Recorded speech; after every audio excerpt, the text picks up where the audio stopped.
Hello friends, திருவள்ளி தாயம் கோயிலுக்கு வந்திருக்க சிவன் கோயில்.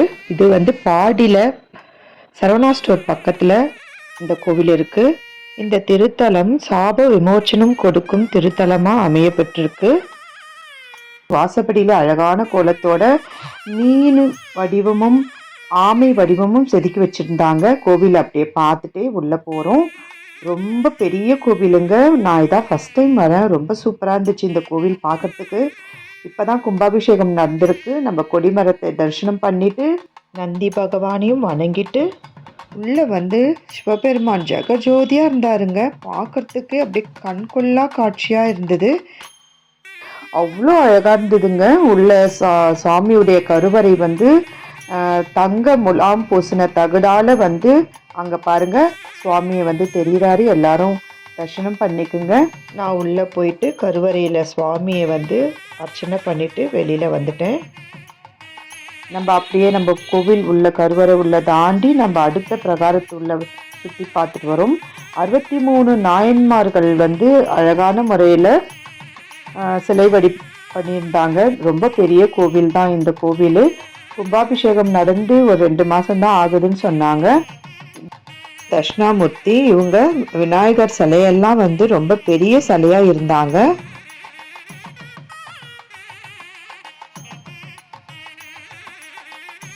சிவனும் அம்பாலையும் பார்த்துட்டு நான் உங்களுக்காக எடுத்தேன் வீடியோ. நீங்கள் அதாவது எவ்வளோ வயசானவங்கெல்லாம் வர முடியாதவங்கெல்லாம் இதை பார்க்கணும். இந்த விநாயகர் வந்து ரொம்ப விசேஷமான விநாயகர், ஸ்ரீ பிரதான விநாயகர்னு சொல்லிட்டு வட்ட வடிவம் கருவறை. பின்னாடி வந்து பெருமாளுடைய சிலை வடிவம் இருந்தது. இங்கே இருக்கிற முருகர் வள்ளி தெய்வானையோட காட்சியளித்தார்.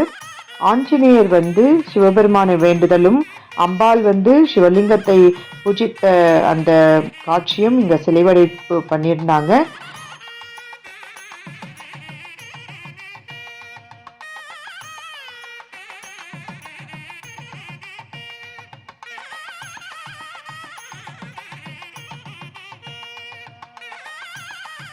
இங்கே இருக்கும் விநாயகருக்கு இந்த கோவிலில் தான் திருமணம் நடைபெற்றதா புராணம் இருக்கிறது. மனைவிமார்கள் கூட இங்கே இருக்கிறதா வந்து சொல்கிறாங்க. அதனால் திருமணம் தடைபெற்றவர்கள் எல்லாருமே இங்கே வந்து விநாயகருக்கு ஒரு மாலை அணிவித்து அந்த மாலையை வாங்கி அவங்க கழுத்தில் போட்டுட்டு பிரார்த்தனை பண்ணால் கண்டிப்பாக வந்து நல்ல இடம் முடியும் சொல்லிட்டு இங்கே சொல்கிறாங்க. 2000 வருஷத்துக்கு முன்பு கட்டப்பட்ட இந்த திருக்கோவில் இப்போ கும்பாபிஷேகம் நடைபெற்று மிக பொலிவோடு இருந்தது கோவில்.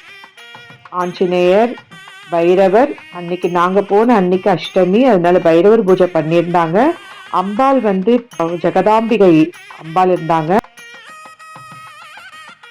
பிரச்சனை இருந்தாலும் இந்த கோவிலில் காலை வச்சா அந்த பிரச்சனைகள் எல்லாமே வந்து தீரும். சாப விமோச்சன திருத்தலம். நம்ம வந்து கோவில் உள்ள கோபுரத்தையும் பார்த்துட்டு அப்படியே கோவில் வெளியே பிரகாரத்தை சுத்திட்டு வரலாம். இங்க புறாக்கள் வந்து 1000 கணக்கில் இங்க இருக்குமாம். காலையில் நேரத்திலும் மாலை நேரத்திலும் நம்ம பார்க்கலாம். நாங்கள் சாயந்தரமாக நாங்கள் போகணுன்றதுனால நாங்கள் புறாக்களை பார்க்க முடியல. நீங்கள் காலையில் போகிற மாதிரி இருந்தால் நவதானியங்களை வாங்கிட்டு போங்க. அம்பாள் ஸ்ரீ ஜெகதாம்பிகை மூலஸ்தானத்து உள்ளேயும் நம்ம போய் பார்க்கலாம். வெளியில் வந்து சுற்றிட்டும் அம்பாள் வந்து நம்மளுக்கு நேரடியாக காட்சி அளிக்கிற மாதிரி வழி இருக்குது. மடிசார் கட்டிட்டு ரொம்ப அழகாக இருந்தாங்க அம்பாள்.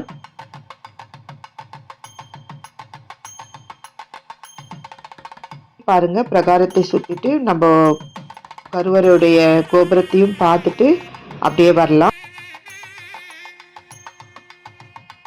தனியாக மாடுகளும் அங்கே வந்து வலை போட்டு தனியாக வச்சுருந்தாங்க. நந்தவனம் மாதிரி இருந்துச்சுங்க கோவில்.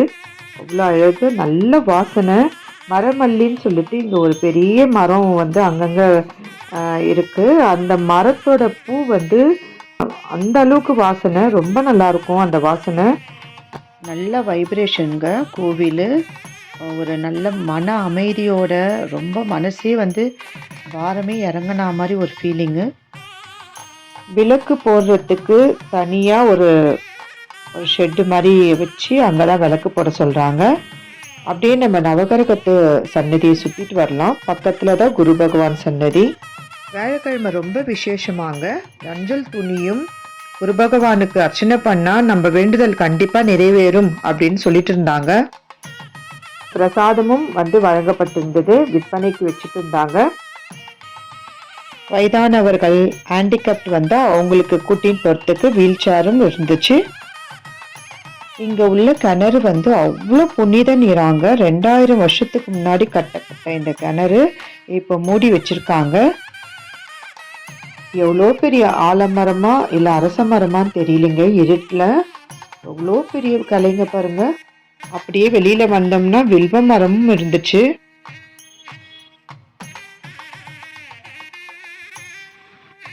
ரொம்ப சந்தோஷமா இருந்ததுங்க. மனசு ஜெகஜோதியா இருந்த சிவபெருமானை தரிசித்த சந்தோஷத்தோட இதோட நாங்க கிளம்புறோம். எல்லாருமே கண்டிப்பா ஒரு தடவையாவது இந்த கோவிலுக்கு வந்து பாருங்க. பாவ விமோச்சனம் கொடுக்கும் கோவிலுக்கு உங்க வீட்டு பெரியவங்களுக்கு எல்லாருக்குமே இந்த வீடியோ கண்டிப்பா போட்டு காமிங்க. Bye friends.